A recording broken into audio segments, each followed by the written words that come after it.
Hi, I'm Rob Gullicksen, and welcome back to another episode of On the Road. As always, this show is about bringing you the best local businesses that Whitman, Hanson, and the entire greater Boston area have to offer. So befitting of kicking off a new season for this show, we're at the Rose Kennedy Greenway in Boston to show you the Boston Local Food Festival. I love events like these because it shows such a wide variety of the awesome local restaurants, shops, and whatever have you that the Boston area has to offer.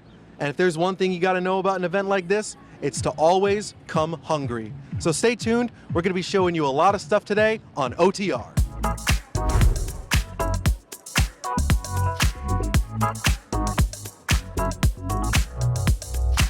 I don't know, has anyone here ever had pure cacao unsweetened before? I'm sure a few of you, yeah. So this is 95% cacao and 5% spices. This is, without a doubt, the biggest event that I've gone to for this show. The festival has over 100 different vendors and activities, and that includes local shops, taste tests, cooking demos, and a whole lot more. What we're showing you today is just a small sliver of what the festival has to offer. Hey, we are ready to kick off the Boston Local Food Festival. I'm Nicola Williams. I'm affiliated with Sustainable Business Network, co-founder of the Boston Local Food Festival. We are celebrating 14 years. Woo! Yes! So the Boston Local Food Festival is run by the Sustainable Business Network of Massachusetts. These guys are the absolute backbone of events like this, and I'm talking to Nicola. How are you doing, Nicola? I'm doing great. It's a beautiful day today. It really is. So tell us a little bit about the Boston Local Food Festival. This is our 14th year. The festival's theme is healthy local food for all. You'll find farmers, you'll find all kinds of food makers, and most of the food is local, made from local ingredients or from local farmers, starting with Massachusetts up through New England. So tell us about what you think is maybe the importance of promoting and sourcing local food for events like this, and even just in your day-to-day life. Well, it's good for the environment. It's healthier. Knowing where your food is coming from is so important nowadays. You've heard of all kinds of breakouts and illnesses. So really understanding who the farmer is, which farm your food is coming from, is really important. It cuts down on travel and miles by eating locally, so it's great for the environment, and it's good for the economy. You're supporting local farmers, local food makers, local fishermen, and that's what this is about. So I want to talk about the scale of the event. So there are just about like 100 vendors, am I right? There are over 100 vendors today, and it's amazing, from hummus ice cream to African pulled chicken, hot sauces, maple syrup, granola, 7 types of chocolates. I mean, it's just a food haven for anybody. I am also thrilled to get to share with you food makers that make food from almost every continent that people are making food on. We don't have Antarctica, and we don't have Australia this year. But we've got food from every other continent that there are people making food, and we are excited that you get to try all of that. So what's the kind of stuff that goes into finding these vendors and prepping for an event like this? Because for such a huge operation that this really is, I'm sure there's a lot of moving parts to make sure everything goes smoothly. Absolutely. We want it to be authentic. It's an authentic festival, so that means we do a lot of vetting with our vendors to make sure that offering sustainable practices, they're sourcing locally. We connect them to where they can source locally. The SBN staff works hard year-round to make sure that this festival comes off in an authentic way. That's really nice, and thank you for taking the time to talk to us, and I've been enjoying my time so far, and I hope you've been enjoying, spreading the festival to as many people. What else could you ask for? It's a beautiful day to eat and celebrate local food. So I'm with Suzanne right now, and we're filming right in front of Ginger Gems, where you can get ginger candies. Am I correct? Candied ginger, actually. The Gotcha. difference between ginger candies and candied ginger is ginger candies are usually the first ingredient is sugar, and then you usually get about 10% ginger juice, so it's ginger flavored candies. So if you say candied ginger, that means that's the actual root. Gotcha. And you said that each one of those only has 3 ingredients, right? Can you tell me what those are? Yes, ginger root, cane sugar, either lemon, sesame, or turmeric. The classic only has cane sugar, so that's only 2. So what was the inspiration to start making and selling candied ginger? When I've had cancer 3 times. So the first time I went through cancer, they suggested I find ginger for the nausea from chemo. And I never really knew much about it. So I started basically buying everything I could find I kept on saying, there's got to be something better. It's good. I'd rather eat this than, Tums or something like that. So I just kept searching, and I found one I liked, but needed a little help. And so then I figured out a way to cook it again and add toasted sesame seeds to it. And all my friends started asking me to make it for them. And then friends started saying, can you make some for my daughter? She's got morning sickness and all the other ginger stinks. And I'm like, oh, yeah, I'll make her. So before you know it, I was making 50 pounds and then a month and giving it away. And then in 2019, after my 3rd bout, I just said, I got a feeling that this could be something. So I quit my 18-year-old job, and 3 weeks later, COVID hit. Oh, we all know that too well. Yeah. So it seems like you're motivated a lot by the health benefits of ginger, which I would assume is why the only ingredients in there are ginger, cane sugar, and any other special ingredients like lemon or turmeric that you put in there. Correct. There's a lot of gingers that come into this country that have sulfites. So when I order this, I have to get it from Thailand. We don't make it in this country, unfortunately. We don't grow it, I should say. So I have to have it made for me in Thailand to our specifications of sugar and no sulfites. Let's see. So we have the lemon one here. We have turmeric and toasted sesame. I'm actually interested in the toasted sesame one right now. So let's have a try. I mean, the lemon one is good, but I'm a big fan of toasted sesame. I feel like the sesame too kind of offsets like the ginger kick that you get. Nutty. It's nutty. I agree. That's Definitely. what I made.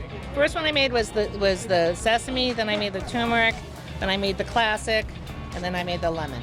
See, the lemon kind of gives me that vibe of like what you would have with like tea to like help kind of soothe your throat and all that.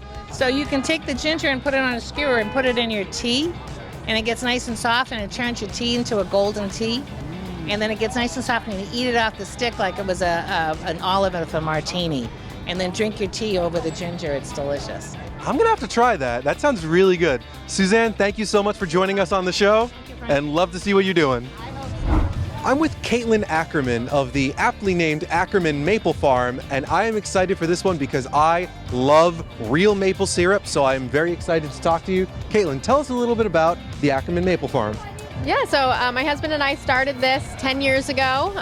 We come down and sell it at different festivals around. We make maple syrup, maple cream, maple sugar.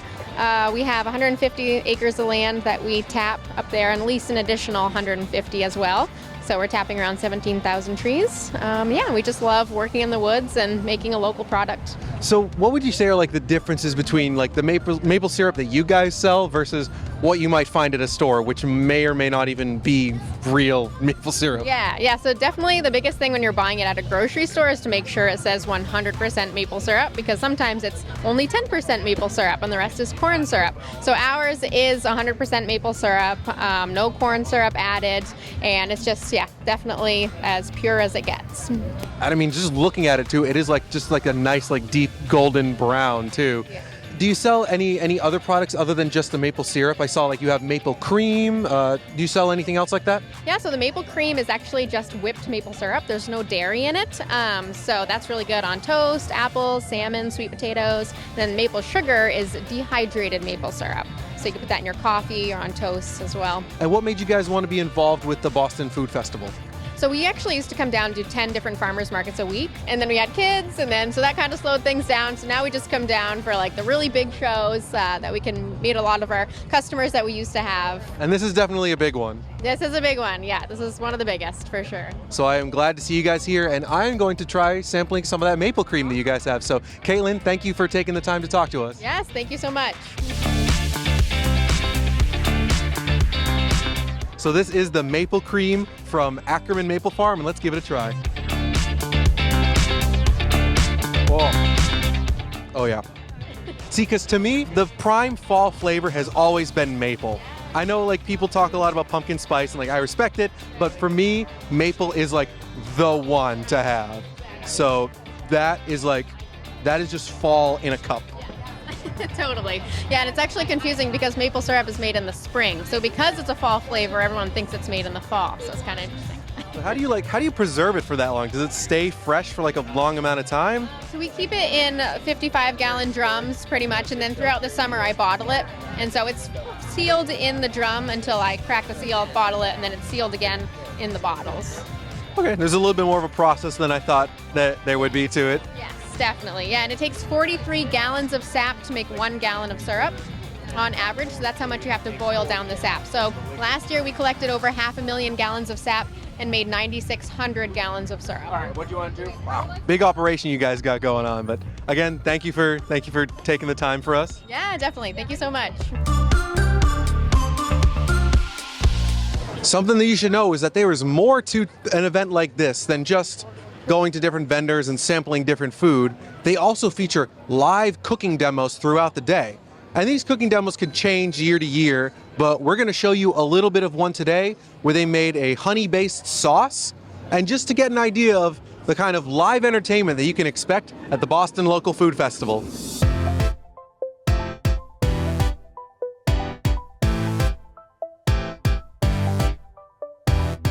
While he does that, we're also going to add in about a 2-inch nub of ginger and ideally like 2 cloves of garlic.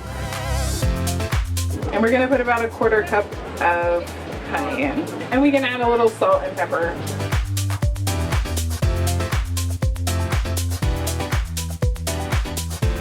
And you want to do the honors? So we just shake it for like a few minutes. And you'll see it's done, right? As a quick note, it's also very much possible to make that in like a food processor, or even we have on occasion used like if you have a smoothie maker, perfect proportion for that. But we wanted to show a way that doesn't require necessarily a lot of equipment.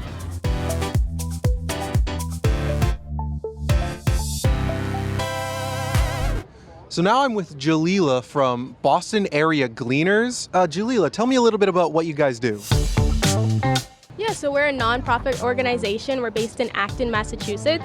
So whenever there's a surplus of produce, we go to farms, those local farms, and we take volunteers with us. And then we harvest that surplus of produce. And then after the harvesting, we donate that produce to our food access partners. So soup kitchens, food banks, meal programs, things of that nature. Okay, so how long have you guys been an organization for? Yeah, we've been an organization for 20 years, but then we moved to our new farm in Acton in 2021, so that gave us a lot more space to do a lot more good. Definitely. I guess it makes sense for you guys to be joining a festival like this. Yeah. We're trying to spread the word and decrease food insecurity and stop food waste. So we're trying to get volunteers and just spread the word about what we're doing here. I mean, that's a perfect fit too, because I've been hearing that this event is a zero waste event, so everything is either getting recycled or composted. Great, yay, I didn't know that, so that's good. Is it just sort of like this basic operation that you guys have, or have there been sort of bigger projects that you guys have been involved in? I know that we are important for our volunteers to understand what we do, so we can go to local farms, but we also have like our Ride for Food event, where we also are trying to find people to walk or ride with us so we can raise money for our food access partners and for our organization as well. And it's all like bike riding, so there's no carbon emissions from cars going around? Bike riding, walk, or you can join virtually. How would somebody who wants to get involved, how would they be able to contact you guys? Yep, so you can always contact us through our email, outreach@bostonareagleaners.org, or you can sign up online for our volunteer trip alerts as well, or just bostonareagleaners.com as well. .org, sorry. Mm-hmm. Very nice. It's really good to see the causes that you guys are fighting for, so thank you for joining us, Jalila, and check out Boston Area Gleaners. So now I'm here with Crystal from Red Apple Farm, and befittingly there seems to be a lot of apple-themed stuff on the table here. So Crystal, tell me a little bit about the business you're running. We are located in Phillipston, Massachusetts. That's where our home farm is. We also have a location at Boston Public Market, and we are known for our cider donuts. We make full-size donuts at the farm, and we make the mini-size ones at the market. We're also known for our honey roasted peanut butter, which we've almost sold out of today. We're known for apple picking. We are in the prime apple picking season right now. So we are a destination. We have a brew barn with a restaurant. We have our own cidery where we make our own hard cider. And you can get flights of flavored ciders. Yep. And we do sunflowers in the summertime. We do blueberries, raspberries. We do pick your own pumpkins, dig your own potatoes. So it's actually like you can go there and have a whole afternoon and do all sorts of activities there. I mean, I'm a big apple guy, so that's very good to know. So you're famous for your cider donuts. What goes into the perfect cider donut? Real apple cider. A lot of farms will use water. Yep, we use cider. Our fresh squeeze that we make on premise, we put into our donuts. See, when you say it like that, like they're just putting water in the cider, like something about that just sounds like kind of gross to me. So The mix we use is flavored. So it's already like a flavored apple cinnamon mix anyway. But we think adding that cider, it gives it a different texture. It gives it a different flavor. And we won awards. Yankee Magazine, we got voted for Best Cider Donuts. Wow. Yep, we won a poll, Boston Globe poll for Best Cider Donuts. So yeah, we're doing something good. All right, yeah, that's great to hear. So what made you guys want to join in on the Boston Food Festival? We've always done it. Ever since we've had our place at Boston Public Market, I think it's been 10 years maybe. We've just been asked to because we consider ourselves Boston's apple farm. I mean, it's close enough. It's pretty much. Yeah, so that's why we're here. That's great. Crystal, thank you for taking the time to talk to us. Thanks. And I'm going to get myself a cider donut.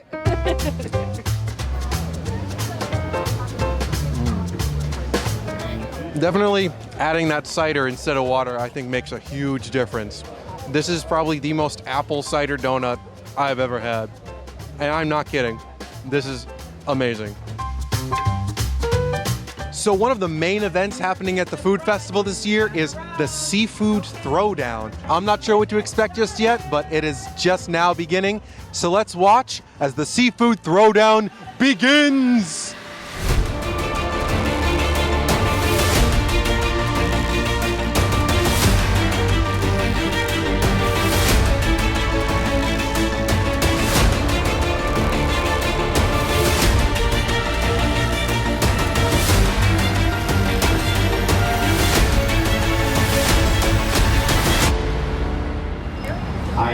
I'm a victim of Spain. I just came back from there, so I was eating paella and fish all the time.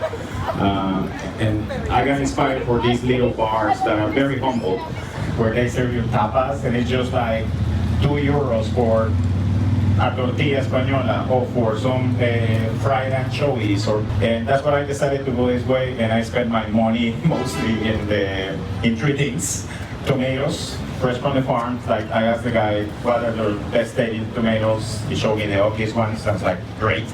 And then I got this chili crisp from Tasty AF. You know what that means? Basically, it's rice with a lot of flavor: saffron, garlic, pepper, and onion, and that's it. Pretty, very simple. Please, before trying it, I recommend squeeze that lemon, okay? So basically on my plate, I brought rice with me as a starch. I know the protein will be here, so basically I present to you guys one of them I grilled and one I pan-seared that I wanted to see how it comes out. It's a flaky fish, it's very fatty. This fish is probably good for like stew, you know, or put it on the grill and put like vegetables without whatever aromatics, herbs. The sauce is just a regular marinara, but I add some seasoning to it, and then also I had a sauce of there just to spice it up a little bit. So for the fish, I'm marinating in Worcester sauce, vinegar, lime, a little bit of salt, let it sit for like 5-10 minutes. Then we have a winner. The judges have come between 27 for our Russian department, 26 for happiness. And we're going to give you a little something. Thank you. You will see a book in there about some food and recipes that you can both write your own. Thanks, buddy.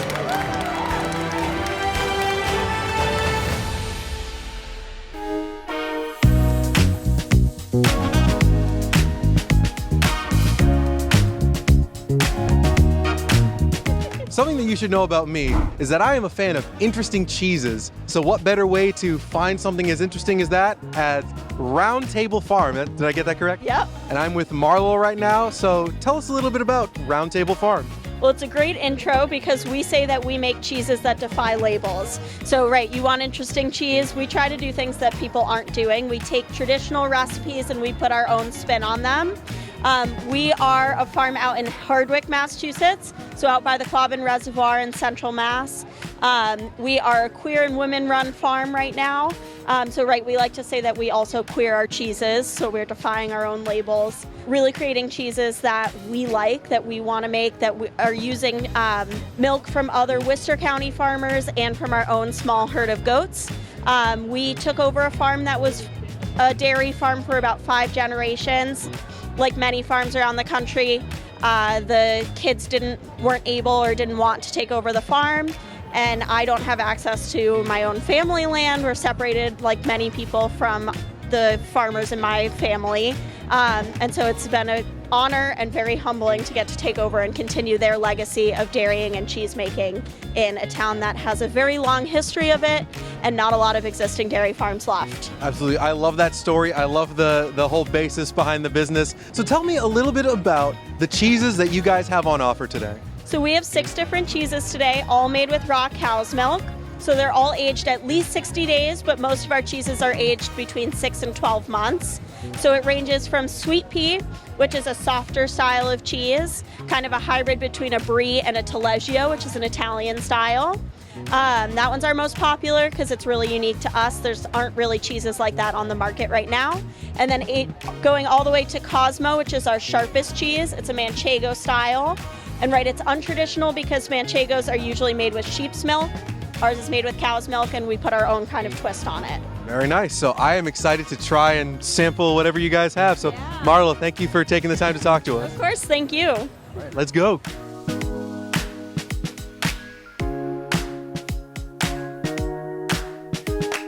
So we got the garlic and herb from Round Table Farm. Oh, yep. If you're a fan of garlic, that's a good cheese to have. All right, going down to the sharpest cheese that they have, I'm about to try the Cosmo. Ooh, oh yeah.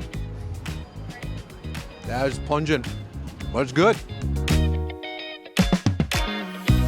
So now I'm with Misha of Freedom Fluid, and it looks like we're just selling iced tea here, but I understand that there's a little something special about the tea that you're selling, so tell me a little bit about it. Indeed, far from a normal iced tea, this is Yaupon, which is a plant native to the US. The leaves of Yaupon are naturally caffeinated, contain theobromine, which is a stimulant in chocolate, and extremely rich in antioxidants.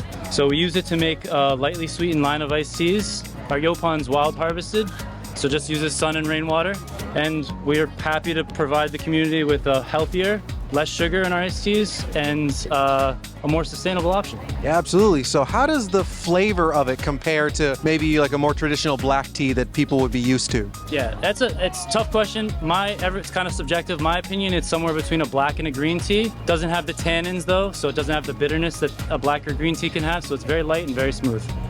And you guys have some special flavors here too? Absolutely. We start off with our iced and free, which is our original, which is cold brewed, real cold brewed Yaupon, so water and leaf, which is not so common in the iced tea space. Then we have our peach maple and our tangerine mint.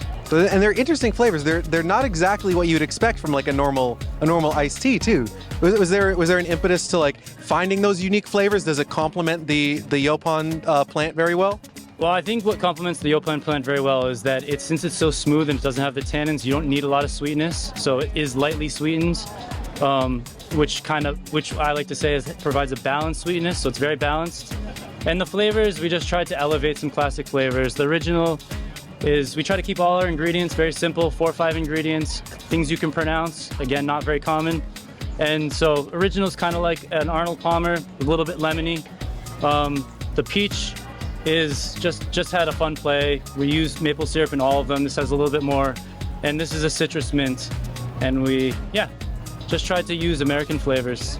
So I have here the tangerine mint tea from Freedom Fluid, and of course I've already cracked it open because it is so good. If you are a fan of tea, this is definitely something to try out. Mint in any sort of drink can be kind of overpowering, at least in my taste, but this is subtle enough and the tangerine comes out really nice. It's just, I think I have a new favorite tea on my hands, if I'm being completely honest. So now I'm with Jonathan from Golden Spoon Ice Cream. Now, on a hot day like this, you always got to make sure you take a stop, cool off, get some ice cream. Tell us a little bit about what this ice cream has in store. So Golden Spoon Ice Cream is a real dairy ice cream brand, high quality dairy. We don't use refined sweeteners. We only sweeten with honey. Each flavor has a unique combination of superfoods. We don't use any gums, any additives, no flavorings, anything like that. No stabilizers, just egg yolks. So it's just real nutrition, real superfoods, and it's real ice cream, and it's real good. So how does the introduction of superfoods, does that change the flavor of the ice cream at all, or is it maybe subtle enough that you wouldn't really notice? It's typically pretty subtle. The super green mint chip is the one we can almost tell a little bit, but it's pretty much just an added bonus while you're still just enjoying your ice cream. So what was the inspiration to adding superfoods to ice cream? Is there like a health reason that you guys did that, or just did you want to experiment and see what would happen? Yeah, well, I make smoothies at home, and I'll put super greens into a smoothie. So when I was starting to experiment with a healthier ice cream at home, I just kind of looked in the cabinet and thought, what if I just put this in ice cream? Like, why isn't anyone doing it? So I tried it, and it's working out pretty good. So how long have you guys been in business? About a week. So this is our first event, and it's going great so far. Thank you very much. So this is the chaga chocolate chip, which has the chaga mushroom in it.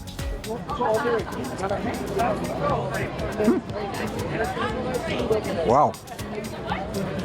I mean, it just tastes like a really good chocolate ice cream. You can't really tell that there's a mushroom in there. So what are the health benefits of chaga mushroom? Because I've heard of it before. Yeah, so chaga's been used medicinally going back like thousands of years. It's primarily a potent antioxidant, so it helps all over your body, from digestion just to like immune system benefits. It does a lot with just one mushroom. Like you said, they are subtle enough, but I mean, it's good to know that, you know, something that people might eat as like a dessert can be made a little bit healthier.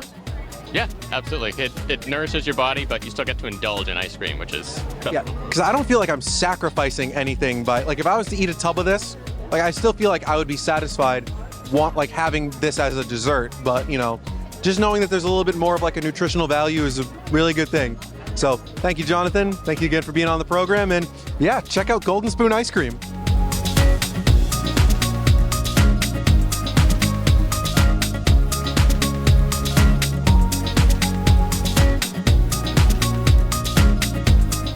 So that is the end of the Boston Local Food Festival.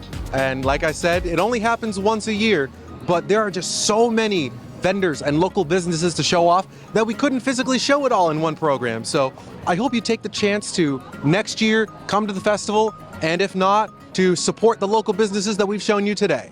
If you have a local business that you'd like to have featured on the show, you can reach out to us at info@WHCA.tv, or you can give us a call at 781-447-4175. We'd love to pay a visit to you. But until then, my name's Rob Gullicksen, and we'll see you on the road.